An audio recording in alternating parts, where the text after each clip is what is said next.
I am joined today by Bob. Hello, Bob. Hello, Andy. Now, we met at the Hand in Hand conference, and we need to go there first.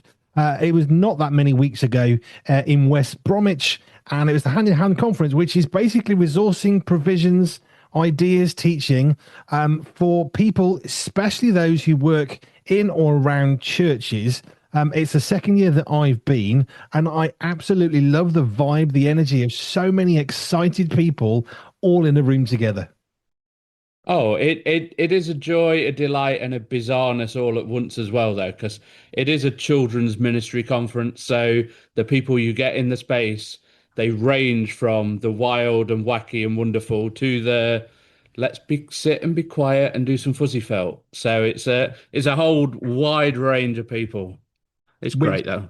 I mean, I loved it. There were glitter cannons around. I think I saw at one point, which it's Yeah. just brilliant. But everything from the welcome. If you've not been to the Hand in Hand conference, I really can urge you to go because it's very very good. How many times have you been or and rural missions? So this was only the second time we've been, and only the second time I've been. But actually, I started out my ministry 25 years ago in children's work and youth work. So I've known of it, but I've never really attended. But when I took over leading rural missions 2 years today, happy birthday to my job.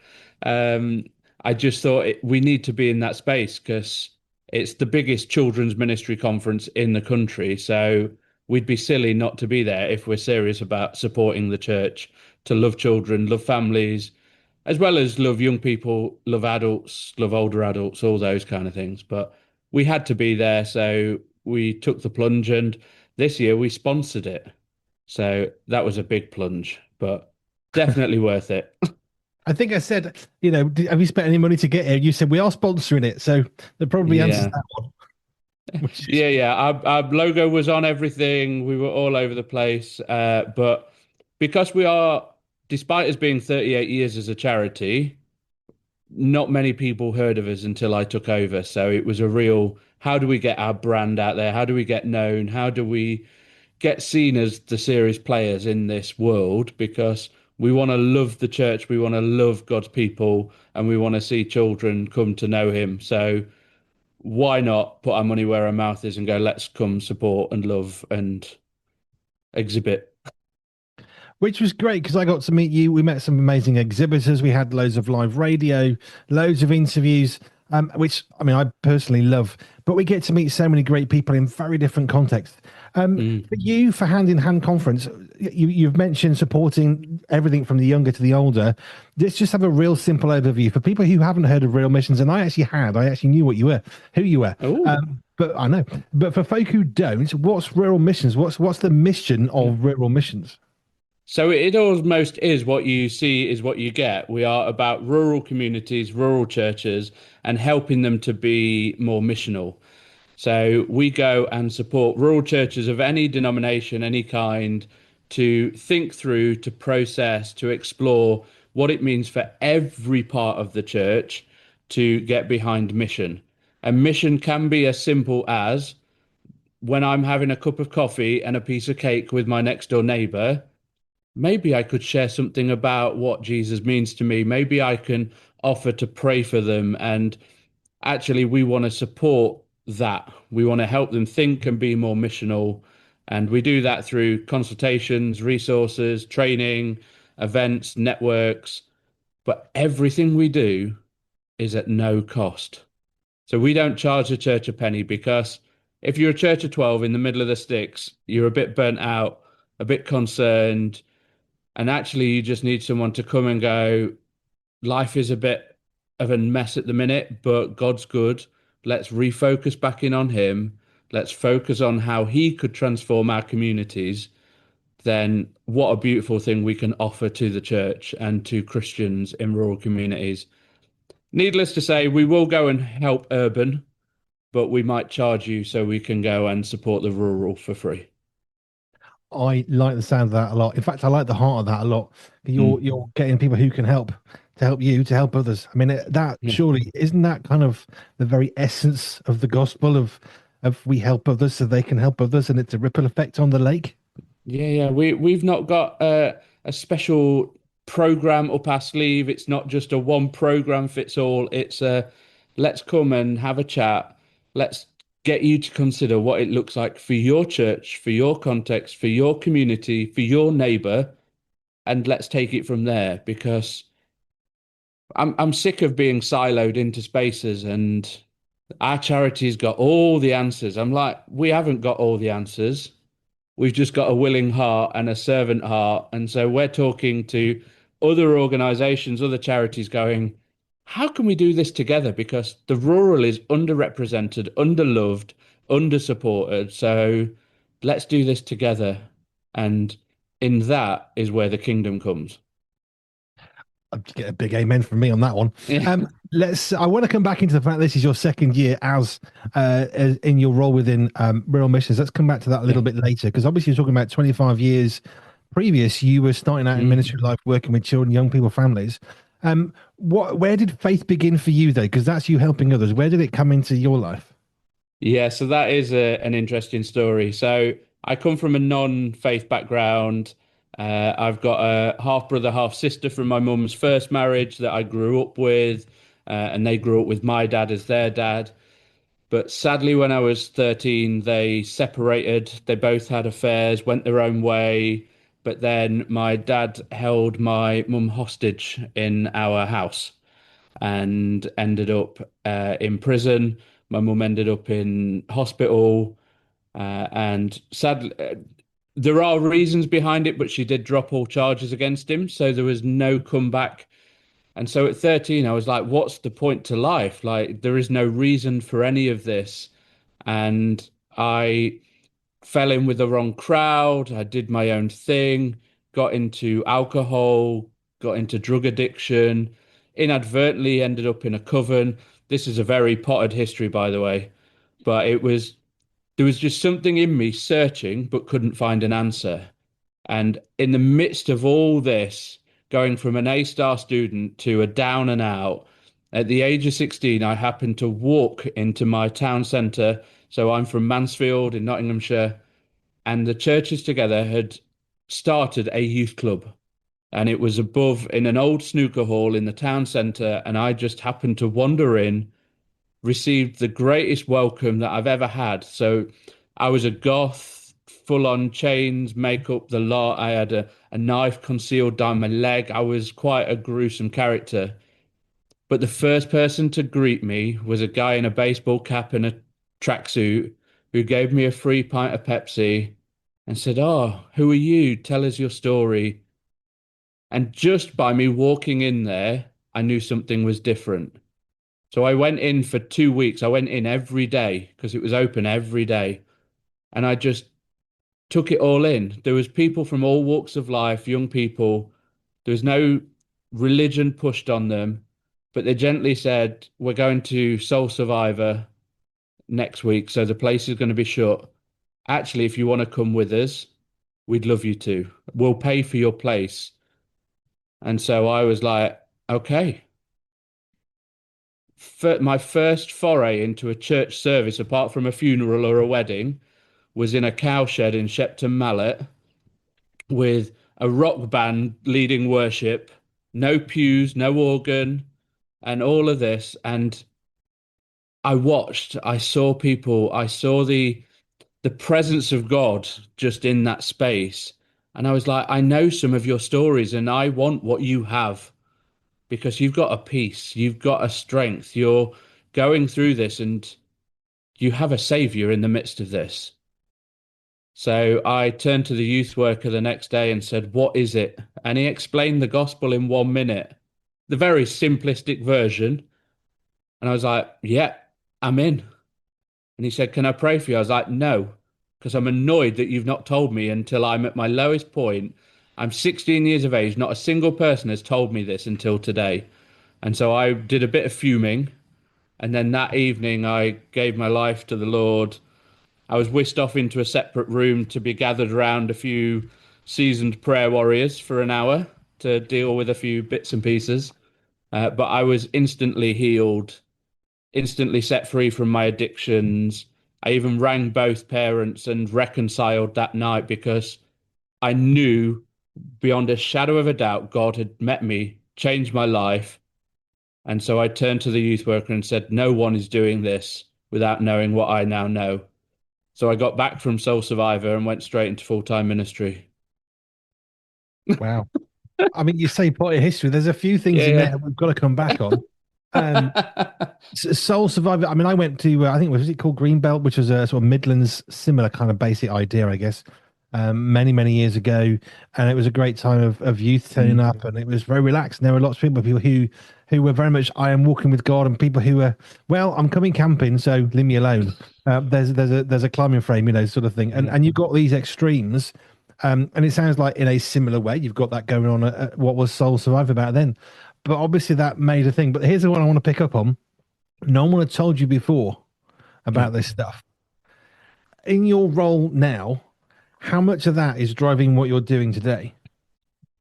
I think without a doubt, it's been my driver since day one. So across my ministry, I've been a children's youth and families pastor. I've led a schools agency. I've worked for Scripture Union and Youth for Christ as their missions director. And so even now, I'm like, God doesn't leave a space unattended. You're in your village, you're in your town, you're in your street, you're in your family for a reason because God has a plan to transform that space that you're in. And so if I can help 12 people, 20 people in a village to really get what it means that my neighbor needs companionship through hardship, my the person down the road needs to know that there is safety and security, that there is a peace, that there can be healing physically, emotionally, spiritually, then what a beautiful sight that could be.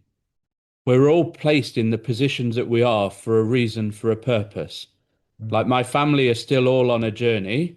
None of them are yet Christians, but they're exploring faith because of the way that I can be for them and with them. And so that is still what drives me today for rural missions is if I can help your church do what it's called to do, and that's to be Jesus in your community, then job done. Like that's the heart of it all. Jesus says, go and make disciples. He actually says, therefore go. It's an imperative. It's not a, if I can be bothered, if I've got a few moments, it's a crack on and do what you're called to do and introduce people to me. And so, yeah, let's see the kingdom come, his will be done, and let's see transformation because that will solve out so many of our problems in this country and beyond if we all came to know Jesus and lived as he called us to, because that's where the heavenly comes in. That's where Mm. perfection comes back. And quite evidently, I'm not going to say what was your relationship with your parents when they split up because hey, it wasn't, was it? But you have a half brother and sister. Yeah. How did that part of the family unit move on? I mean, did you retain kind of communication with them? Because having been, I mean, I've got three half brothers. We're completely not together because it just was not healthy. But how did you find that part of your family life carry on? So nothing changed with them because for me, they were the ones that. So because my dad was my dad, he wasn't really the way that he was to them.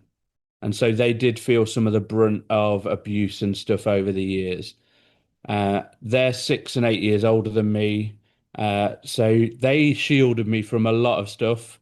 They kept me out of the house. I knew their friends. We did all that sort of stuff when I was growing up. So nothing has really changed. I continue with them. Like my brother is living with my mum at the moment because sadly he's going through cancer treatment and has been for a little while. So no, the relationships are good. I see my mum every week. I take my 4-year-old boy Ruben to go see Nanny and Uncle Day Day. Like I see my Auntie Libby, my sister often. My dad, I keep trying, like we are reconciled, but it's more on him that I don't have him communicating with me much. Um, but he's been through quite a lot of trauma since, and I still think he still holds some of that. But what better person to be praying for and keep encouraging than those that need it the most? And so yeah, things are good between us. nothing really changed for. They're my brother and sister. I only say half brother, half sister when I tell the story because it helps people to understand. But they're my brother and sister. It's simple as. And then I want to come back to the youth club as well because you walked Yeah. in 2 weeks. You're there every day. Was that a holiday time? Was that a school time? So just give us an idea of ages and where's that in life? So I just finished my last GCSE exam. So it was open every night anyway, even during school term. So Saturdays it was open all day. Sundays it was open if you wanted to come to the Bible study that they held in there after one of the local church services. So it was a whole thing. Like I spent 6 years then helping to lead that space, and we went into schools. We did primary school assemblies and lessons, and secondary schools, and Christian unions and mission weeks. So it was a beautiful place to be because the churches went, we need to do youth work, and together we do it much better than if we do it on our own. 2 weeks you go in there. It sounds like such a really overly complicated first moment of here's a pint of Pepsi. And this is the thing that baffles me, having done children's work. We're looking for these super ultra complicated, clever, multi-layered strategies when the thing that you said, which is the most important, which I've heard so many times, somebody said in one way or another, I want to hear your story. Yeah, That breaks all the barriers because people don't get to share them. They get asked to tell you a little bit or a piece of it, but when someone says, "Tell me a story," yeah. you want to talk, don't you? Yeah, and it was so interesting because there wasn't anything fancy there. There was a big open hall where generally the goths and the grebos used to hang out. Uh, there was a single pool table. There was a couple of Xboxes and a PlayStation. You could get a pint of Pepsi for 80p and a chip cob for 80p. It was a real like just come and be. And then sometimes some Christians would sit around the table and they'd open a Bible or they'd chat together about stuff. And it was in those moments I'd sit close by or even sit at the table and go, "Nah, you're wrong." But asking that question, I've chatted to folk who work with older folk or people in football, or it doesn't really matter what the grouping of a thing is. It's Mm, just taking the time to say, "Can you tell me a story?" I was chatting to someone recently about loneliness and how that's so dangerous, but it's worse than cancer. But this is what blew my mind from a doctor. But actually, the church could cure loneliness today yeah, if we just wanted to, because we mm, actually have not just the answer, we actually have the mechanisms in place already. yeah. And there is something beautiful about the church in the way that we're equipped to do that. And I just think we just need to take it seriously because all too often on a Sunday morning, you can get into the rhetoric of how you doing? I'm okay. How are you doing? I'm okay. And actually our church, I believe we're pretty good at it. When we ask, how are you? We actually mean it most of the time. And you can see some great conversations happening and people connecting because we're taking time for one another. Mm. And I think sometimes we can just keep rushing through life, keep doing everything we can, rather than just stopping and going, how are we really? Tell me what are you up to today? As you say, tell me your story. Mm. That's half of what mission is. It's being present with people and then being Jesus' presence with people. It really is. But I like you replicating the part where you started into your faith journey effectively, because hand in hand, I was really struggling and water, and you gave me a can of Pepsi, which was quite a nice little circle. Now I've heard that part of your life. Because actually, that was really valuable to me because I was struggling. We had a bit of water that wasn't really cutting it. My voice was really struggling. Still not 100% on the voice. And yet it was such a simple thing of it brought so much joy of thank you. You're in the middle Yeah. of nowhere. You can't just go out and get what you want. Someone provides this thing, it's kind of Pepsi, but it changed my world in that moment. It does not have to be complicated. Yeah. I hope they sent a few over because I did send a Four. We few. got four. Oh, that's all right then. We got four. It was four. It wasn't just the Yeah. one. They weren't getting nicked along the way. But Yeah. the thing is, But it made a difference.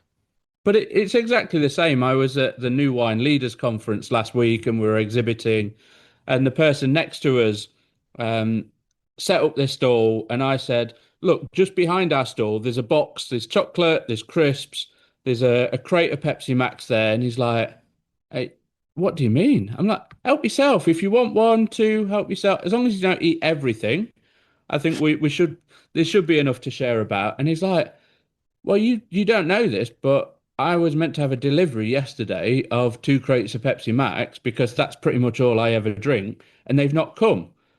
And I've not got space because there's only me here. Like, how am I meant to get out? And I'm like, well, it just so happens then. There you go. And God uses, God provides.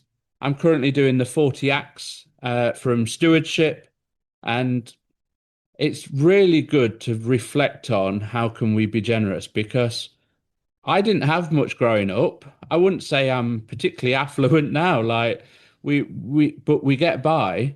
But there will always be a space where we can be generous financially with what we have, with who we are, with our time, with our voice.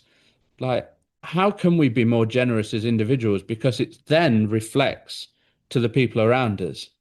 If I'm generous with my next door neighbor and we have coffee and cake, and then they go, why do you do this? Well, because Jesus loves me and he loves you and he calls us into community. Like it's a talking point. People stop when you're generous because they just don't expect it. I totally agree. It can really shock people. I gave somebody one of our magazines one time, and they were just you could see the kind of, well, I can have this and keep it, yeah, but why? Well, I just felt like you needed it, so have it. Take it with you, Mm. and it was just lovely. We've given away coasters sometimes to folk who just look sad.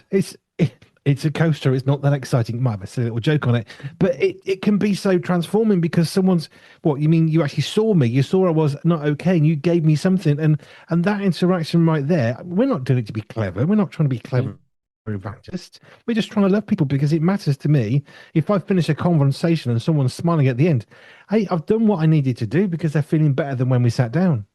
Yeah. And like last night, we're doing an alpha course at our church. And so I offered to do the meal last night. I try and do a couple whilst we're doing it. And I did have someone come up to me during it and say, why are you doing this? Like, don't you lead a charity? Like, you're one of the leaders of the church as well in your spare time, and you've got a family at home. Like, why are you cooking? And I'm like, because it's the way that I can serve this Alpha course. It's the way I can serve the church. It's the way I can serve this community. I only made bangers and mash, love. Like, there's nothing special going on. But you've got 40 of you now, fully fed, chatting about Jesus. Like, what better way could there be to spend my time? Which is an interesting question of itself. Yeah. Let's move on a bit then. So we've got your early faith.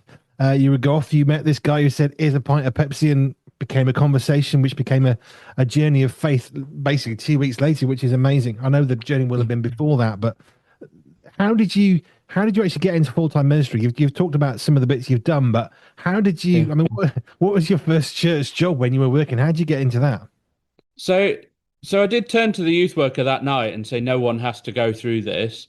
So the day that I got back, I volunteered, and because it was the end of August, I started a gap year straight away with the charity that ran the youth centre and went into schools. Like, hopefully, no one turns off at this point, but the organisation at that point was called ISIS. They now go by their full title of In Christ in Schools, because a religious organization called ISIS is not a good thing to have on my CV. No. Um, but he took me on. I was discipled, mentored. I was going into around 60 schools across that time, uh, going running that youth club. So I spent 5 years, two on gap years at £40 a week, and then I got upgraded to £50 a week. And then for my final couple of years there, I was moved to minimum wage, which was what, 8 grand a year. So it's not much more than the 50 quid a week I was on. But it was great. I loved doing it. I knew that that's what I was called to do. But then the reality is I needed a break. I knew that I needed to get some input myself to really bed down and get some foundation. So I took a year off working for Christians because it takes its toll after a while working for Christians. So I went to work nights at Subway, but within 3 weeks I was managing the store. So it shows the level that I was on there. Um, but then I went straight back in as a youth and children's pastor for a village church in St Albans. I've been to LPO, Spring Harvest Holidays. I was their program manager for 4 years. Living in France, it was a hard job, but someone had to do it. Mm. Um, but it was lovely. And then yeah, Scripture Union, and then more recently missions director at Youth for Christ. So it's been a whole journey. There's been a lot of people and a lot of things on the way. I've learned a lot, but I wouldn't go back and change any of it. It's some of it has been formational and a real slog, but when you look back, you can always see Jesus in the midst of the storm and the slog and the frustrations. And at the end of it all, I'm called to do what he's calling me into. Like I just happen to work in ministry. I don't know if I'd want to go into a secular job anymore. I'm just that engrossed in what a privilege it is to be able to pray in work every day and to do devotionals and have worship in meetings. And I don't know if I'd want to change that. Maybe it's because I'm in a bit of a bubble, but I feel I'm more equipped to go and help people to go out and do the stuff than it is for me to go out and do the stuff necessarily. We've each got a calling and a gift. When we were in Yeah. church ministry, I was much more useful, standing at the front of the church, leading a massive team, worship, children's, whatever. My wife was always eager to get out and do stuff because we're different people, and I Yeah. think that's one of the things that we need to be not just okay with, but really celebrating that we are different people. We have different skills, talents, resources, experiences, Yeah. opportunities, and all that, and it all comes together, which is why my wife is much better than I am talking to people about Jesus. I'm much more better, terrible English, encouraging people in the church context. It's just who God has helped me to be over the years. Now I lead a radio station, which is completely different, which I love. Let's move on a little bit then. So rural missions. So your second birthday today, which is very cool. Happy birthday. Yeah. Thank you. Um, I'm not going to sing a song. But how did you find yourself into rural missions? Because here's what I know of rural missions, and you can then say, "Oh no, that's not it at all." That's the other one. Well, that's the other one. So, rural missions to me was a group that went around supporting rural churches, which is the obvious bit. So, churches that are sort of out a little bit in somewhere, they're not really connected. And the bit I knew about rural missions was meeting people who knew of rural missions who said, what's lovely is we don't feel alone because there are Hmm. other rural churches just like us, and almost we didn't know. Yeah. Yeah, I'm hoping that's the same one because I'd hope that's what people have said of us. So, Rural Missions is 38 years old. It was founded by the Reverend Barry Osborne, and he basically came out of an organization called Mission for Christ, who used to go into villages and do mission.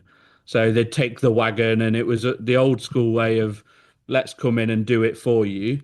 But then Barry got this real desire, like it's not about us coming to do, it's about us coming to journey with you and helping you to do what you're called to do.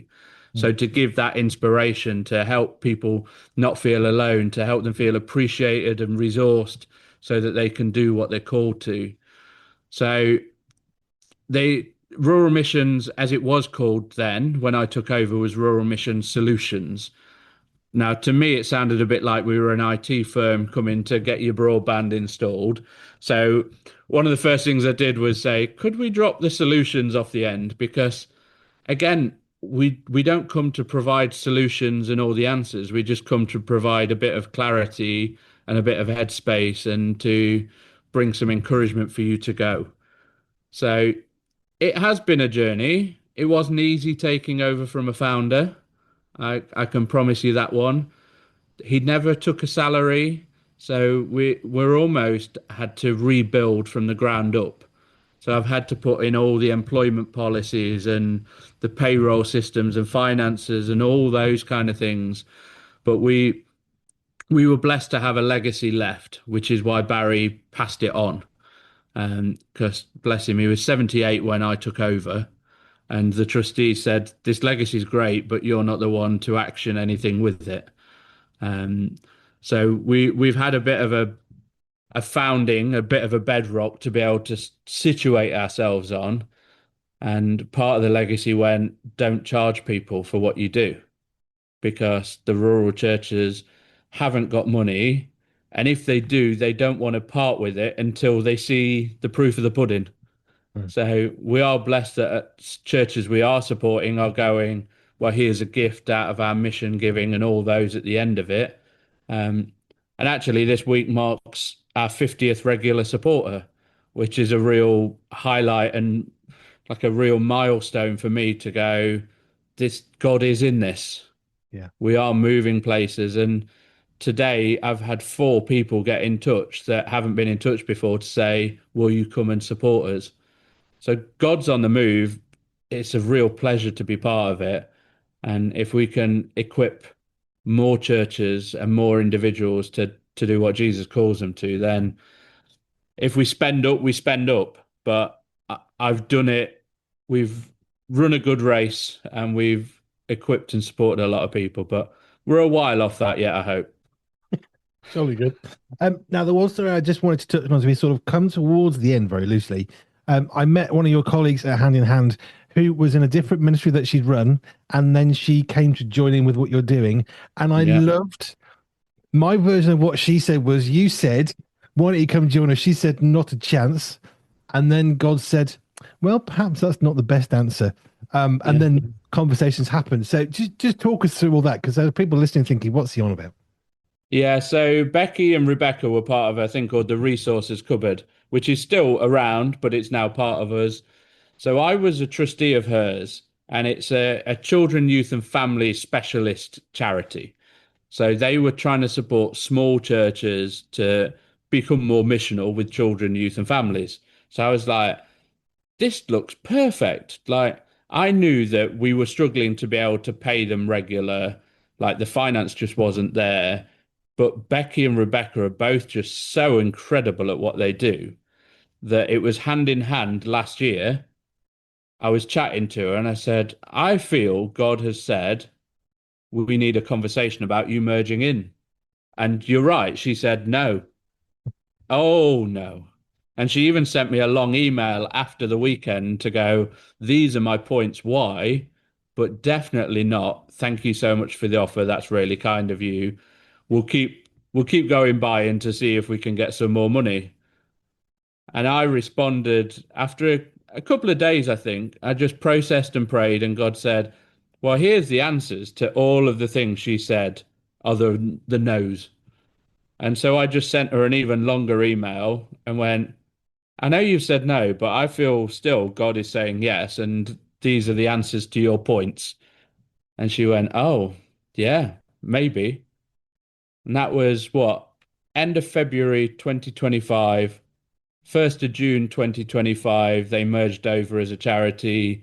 They joined the payroll, both of them, and we've just hit it like there's no tomorrow.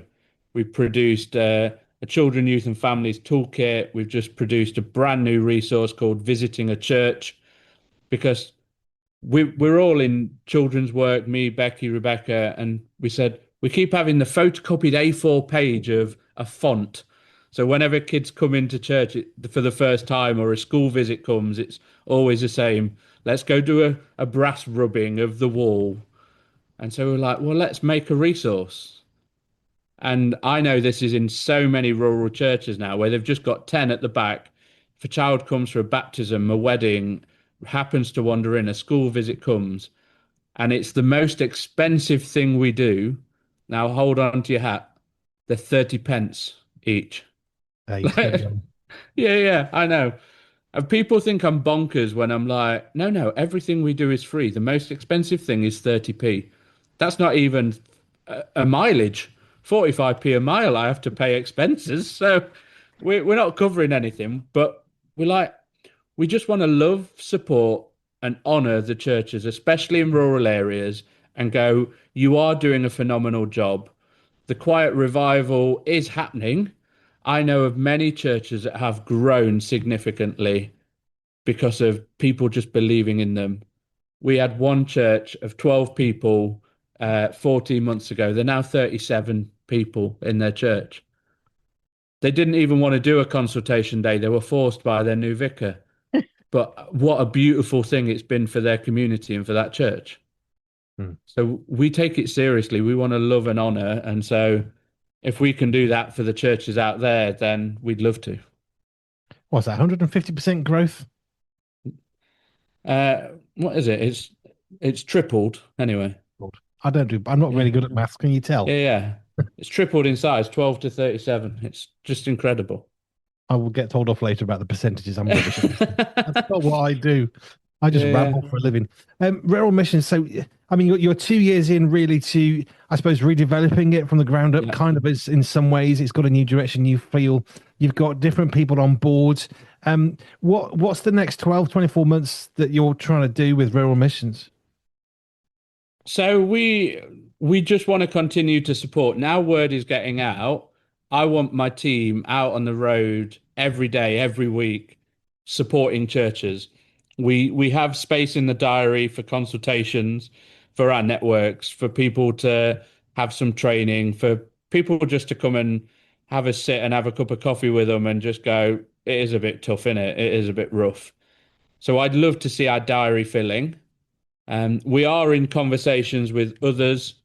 So even on Monday, I was down with the Bible Society and helping them explore the forgotten rural and bringing some wisdom and experience into that. So together, us and the Bible Society on the 30th of June are running a rural conference in Wales that is going to be a bilingual conference.